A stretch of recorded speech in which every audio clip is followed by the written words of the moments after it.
Celebrate the boys in America. Thursday, July 4th at 7 Eastern on CNN. Closed captioning is brought to you by Sokolov Law. As though carry-over victims, call now. $30 billion in trust money has been set aside. You may be entitled to a portion of that money. Call 1-800-859-2400. That's 1-800-859-2400. According to a source speaking to CNN, President Biden is going to go after Donald Trump on an issue that polls consistently show Trump has the edge: immigration. Trump has made it a cornerstone of his campaign. But a recent large drop in border encounters, a very big one, 40%, has buoyed the president's hopes that he can gain the upper hand. So let's bring in CNN's Priscilla Alvarez for more on this. Priscilla, break this down for us, how the two candidates stand on immigration. Look, the arguments we're going to hear from the two candidates tonight, they boil down to two things. Former President Donald Trump saying that immigration and the border are out of control, and President Biden saying that Trump's policies, if he were to take a second term, they're too extreme.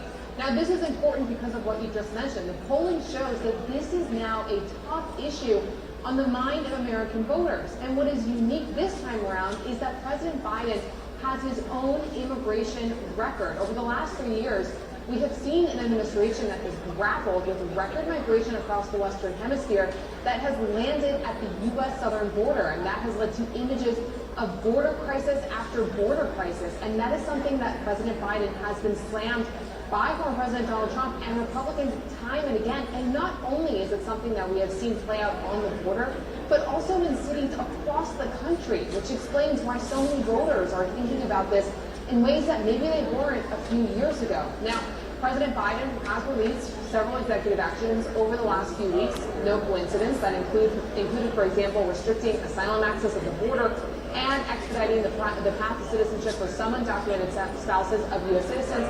And former President Donald Trump has also said what he wants to do: mass deportation and supporting green cards for foreigners who graduate U.S. colleges. But ultimately, what we saw over the last few days is the Biden administration taking a victory lap and feeling as though President Biden would go on the offensive this time and say that he has an agenda that is working, given, for example, that 40% drop in border crossing. But the other thing that Biden campaign officials tell me is that the family separation policy under former President Donald Trump still resonates with voters. So this is an opportunity for President Biden not only to point to what he has done in office, but to remind voters of the stark contrast between the two. And remember that family separation policy really divided people when it happened, and that's something that we may hear from the president again tonight. It would be strange to not hear about that tonight. Priscilla Alvarez, thank you for that report. President Biden is now on his way to Georgia ahead of tonight's presidential debate. We're going to have the latest on any last-minute preps from both camps when CNN special coverage continues. Want the effect of Viagra, but faster? Meet Rose Sparks. They contain sildenafil and tadalafil, but Sparks dissolve under the tongue. Dissolvables work faster than natural pills. See if Sparks are right for you at ro.co/sparks. We had to take out our old gas leak. That was a huge project. I was so overwhelmed, so I started contacting people off of Angie to work with people that knew what they were doing. It was a game changer. Get started today at Angie.com. Ooh, carne asada. It's carne asada. That's what I said. Carne asada. Carne. But with more flavor. Carne. Try saying it like this. Juicy carne asada. Carne asada. Carne. I did it. And these rolls. When did I call the filter? When I saw my gutters overflowing onto my porch. Filter is a permanent gutter solution, so you never have to worry about costly damage from clogged gutters again. It's easy as calling your man. Call 833-REFILTER today or visit refilter.com. 1 second, Grandma. This guy's still buying my car. Okay, you need Carvana. Enter your plate number. No accidents, right? No. Offer. Carvana can pick it up tomorrow. That's an amazing offer. Sell your car the easy way with Carvana. For over 25 years, Lovesac has been rewriting. Okay to change your style. Get messy. Get immersed. With Lovesac, you make the rules. Running a business takes everything you have, and there's no such thing as off the clock. No one else can do what you do. Funding from Biz2 Credit makes it possible. We know your drive. We know your determination. Biz2 Credit. Funding what's next. I had 20 years of experience as an HR professional, and I had reached a ceiling, so I enrolled in UGC. I would not be the person that I am today had it not been for the partnership with UMGC.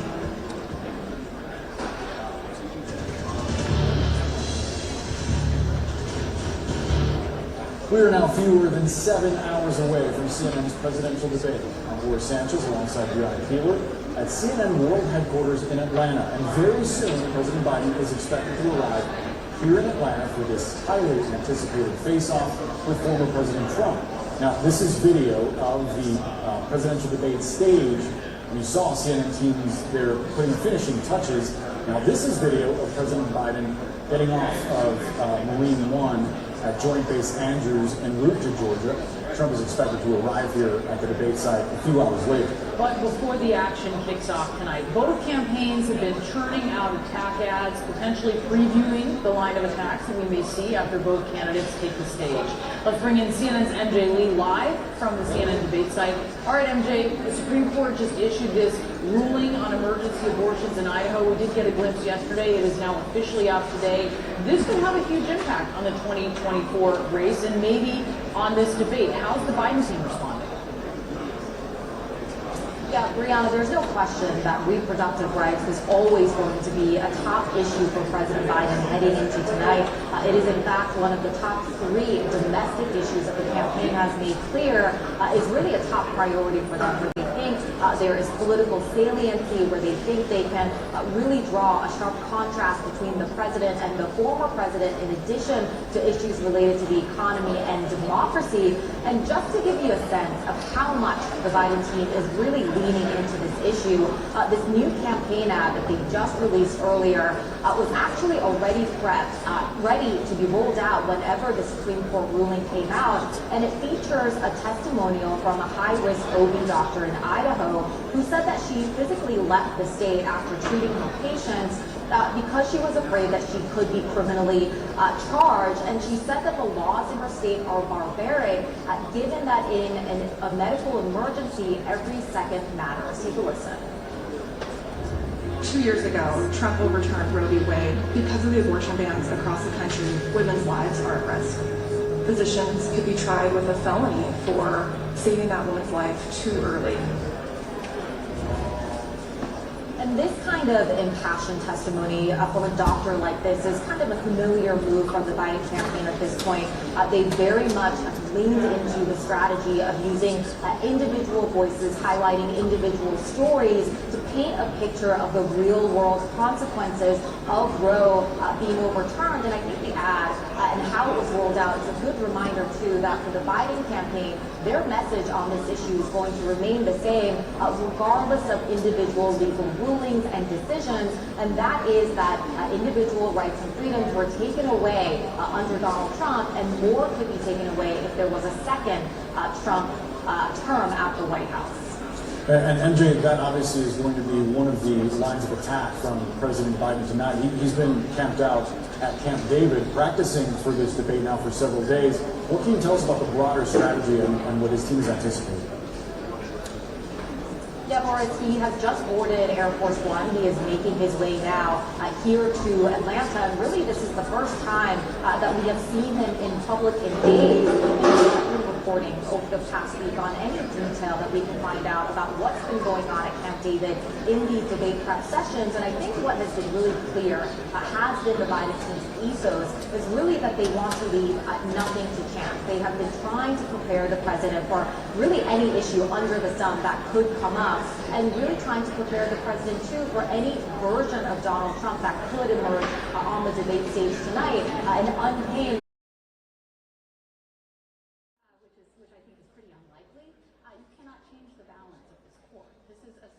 conservative court, and if those 2 Supreme Court justices might retire, unlikely to be 2 conservatives who could nominate liberals in their place. So, in 2016, both Trump and Hillary Clinton could credibly argue that they had the ability to direct the future of the court ideologically in one direction or another. I think people who are making this